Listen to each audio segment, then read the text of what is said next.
LeBron James, Messi, Cristiano Ronaldo, Naomi Osaka, Steph Curry, Canelo Alvarez, Tom Brady. If you're wondering what's the deal with the names, well, these are some of the greatest athletes today, raking in billions and millions from what they do best. But lurking and rapidly growing in the shadows of the traditional sports world these heavyweights represent is a new type of sport dubbed esports, also making millionaires. In this video, we look at this sport and its rapid rise to become a leading part of pop culture.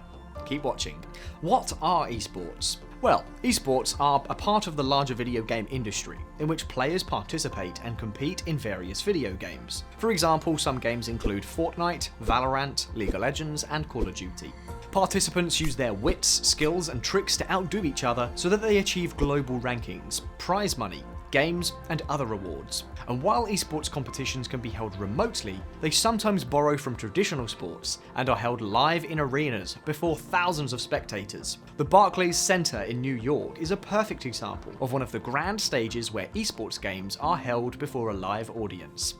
The beginning. So, the origin of competitive video games can be traced back to the 1970s, when the first arcade games came out. Unheard of at the time, the idea of people showing up to a central location, accessing video games, and gauging their prowess against each other started taking root. Fast forward to the 1990s, and even more arcade games had sprung up across the US, further popularizing the culture. Then, common games included Pac-Man and Donkey Kong, which in fact went as far as to make appearances in doctors' offices and even grocery stores. Now the first video game competitions happened in the arcades, where players would compete to beat each other's high scores. With that said, the next step in the progression of video games was the introduction of consoles. And though the very first ones came out in the 1970s, the real success was only tasted in 1985, thanks to the Nintendo Entertainment System, the NES, launch. With this console, gamers could play games at home, giving them far more time to improve and compete against their friends for high scores. The current state. According to Statista, esports brought in about $243 million in revenue in the US, and about $360 million in China in 2021. For such amounts of revenue to be generated, there must be tons of fans worldwide. Speaking of which, the 2021 League of Legends World Championship final in Reykjavik, Iceland, was viewed by an incredible 73.86 million peak concurrent viewers. That really is no small feat, seeing as the Super Bowl beat it by only about 13 million viewers, drawing in 96.4 million viewers. Elsewhere, in January 2020, Athletic Panda Sports editors reported that more than 443 million people globally watch esports tournaments regularly. So, with such figures in mind, one can't help but wonder, how is esports doing it? Well, the single most significant reason is the wide variety of games available in the market today, which means players have many unique offerings at their disposal. For instance, while League of Legends features player-controlled characters with unique sets of abilities that fight in battle arenas, games like Madden NFL are football-oriented and feature National Football League teams and players. How do the teams and players make money? While esports players can compete for a wide array of rewards, money is often the most common. In fact, this is why esports has since become a money-making industry just like traditional sports. Let's take a look at the figures. As of September 2021, the best paying game was Dota 2, a multiplayer online battle arena video game, entered the record books by offering the largest overall prize pool with over $34 million.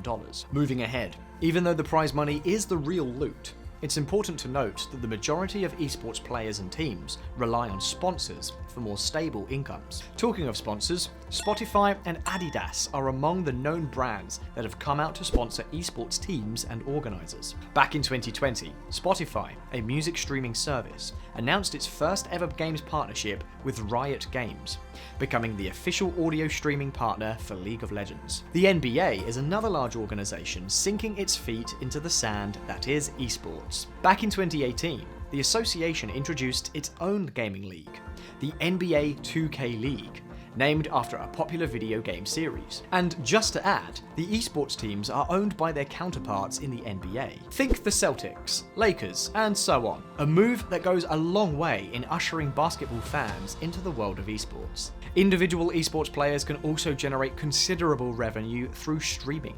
Tyler Bevins, popularly known as Ninja, is easily one of the well-known streamers in esports. According to Twitch metrics, Ninja had the largest following on the streaming platform Twitch, with about 18 million followers as of August 2022. As for his earnings, Forbes estimated that he raked in a cool $17 million in 2019. The word is that he made the bulk of that money from sponsorships and donations. And just to dwell on that for a moment, his viewers can donate anywhere from $1 and $10 while he's streaming live. Red Bull and Uber Eats are some established brands that have also sponsored Ninja.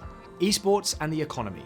You might be surprised to hear this, but cities bid and compete to host esports tournaments for the same reason they do the World Cup or the Super Bowl. Yep, that's right. The idea is that esports tournaments can result in job creation and economic growth, just like the World Cup and the Super Bowl. Atlanta, GA, is an excellent example of a city riding on the back of esports growth. According to Forbes, Governor Brian P. Kemp hailed Atlanta as the esports capital of the nation when he opened DreamHack back in November 2019. This event would record over 30,000 fans and participants, employ over 12,000 locals, and generate an economic impact of $500 million. The future. The huge revenue, incredible viewership numbers, monetary rewards, and economic significance prove that esports is exploding. Going into the future, we can safely say that the strong social aspects of esports, legitimate career opportunities, and increasing interest among viewers will only continue to push esports into the mainstream. Now, what are your thoughts on esports? Let me know in the comments below. And while you're at it, hit the like button and share the video widely if you enjoyed it. And of course, subscribe and turn on notifications to never miss out on more content like this. You've been great. See you later.